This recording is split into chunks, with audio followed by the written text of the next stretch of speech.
Assalamualaikum warahmatullahi wabarakatuh.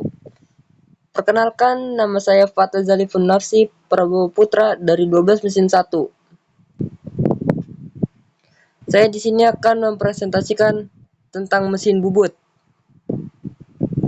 Dari sejarah, cara menggunakan, serta jenis-jenis, dan lain-lain. Tujuan presentasi: 1. Menjelaskan pengertian mesin bubut, lalu mengetahui sejarah penemuan mesin bubut, serta mengetahui pentingnya mesin bubut dalam dunia teknik. Pengertian dan fungsi. Mesin bubut adalah jenis mesin perkakas yang digunakan untuk memotong, membentuk, atau menghaluskan benda kerja seperti logam, kayu, plastik dengan cara memutar benda tersebut pada sumbu rotasi lalu disayat menggunakan alat potong atau pahat yang digunakan translasi sejajar. Fungsi mesin bubut: membuat benda berbentuk silindris, poros, bertingkat, poros tirus, alur, serta membuat ulir. Sejarah mesin bubut sangat panjang, tapi ini akan saya singkat. Mesin bubut adalah salah satu alat perkakas tertua, bermula dari mesin bubut sederhana di Mesir kuno, sekitar 1300 tahun sebelum Masehi, yang dioperasikan dengan 2 orang, lalu berkembang melalui penambahan pedal pada abad pertengahan, juga berkembang mesin uap, revolusi industri, hingga mesin bubut screw cutting oleh Henry Moseley pada tahun 1797. Kini teknologi tersebut terus berevolusi sehingga ada mesin yang presisi dan otomatis seperti menjadi CNC atau Computer Numerical Control yang presisi dan otomatis. Cara menggunakan mesin bubut. Sebelum menggunakan, tentu pastikan APD digunakan seperti alat pelindung diri, kacamata, masker, sarung tangan, dan lain-lain.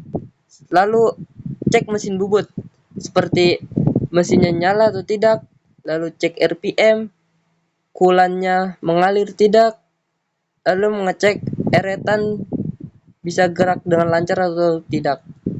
Lalu setelah dicek mesin bubut, pasang benda kerja di cak dengan kencang.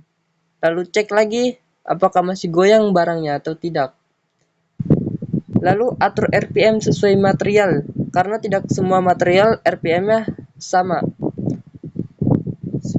Dan material-material tersebut ada banyak jenis seperti rendah untuk baja, tinggi untuk aluminium. Pasang pahat setinggi senter, lalu jalankan mesin dan gunakan eretan untuk menyayat benda kerja.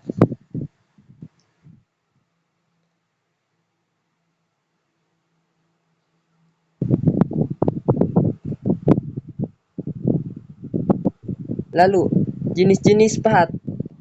Pahat bubut banyak jenis-jenisnya, tetapi ini yang sering-sering digunakan pada mesin-mesin industri seperti pahat bubut rata, digunakan untuk pembubutan memanjang atau meratakan permukaan luar benda kerja. Lalu ada juga pahat bubut dalam, digunakan untuk memperbesar atau meratakan lubang pada sisi dalam benda kerja. Lalu pahat facing atau muka, digunakan untuk meratakan ujung permukaan benda kerja hingga tegak lurus sumbu. Lalu ada pahat ulir, untuk membuat ulir luar maupun dalam. Lalu ada pahat alur atau grooving, digunakan untuk membuat celah atau alur pada permukaan benda kerja. Lalu ada pahat potong atau parting, berbentuk tipis dan tajam untuk memotong atau memisahkan bagian benda kerja. Sebenarnya jenis-jenis pahat masih ada banyak lagi, dan juga tidak semua pahat bisa digunakan untuk hal-hal yang sama. Seperti pahat bubut rata tidak bisa digunakan untuk ulir, alur, maupun potong. Jadi Begitulah banyak-banyak jenis pahat dan kegunaannya masing-masing. Kesimpulan, mesin bubut adalah mesin perkakas untuk membentuk benda kerja silindris dengan prinsip memutar benda kerja dan menyayat menggunakan alat potong atau pahat yang bergerak linear. Mesin ini sangat fleksibel untuk berbagai operasi pemesinan seperti pembubutan muka, ulir, pengeboran, dan tirus. Mungkin sekian dari saya. Terima kasih.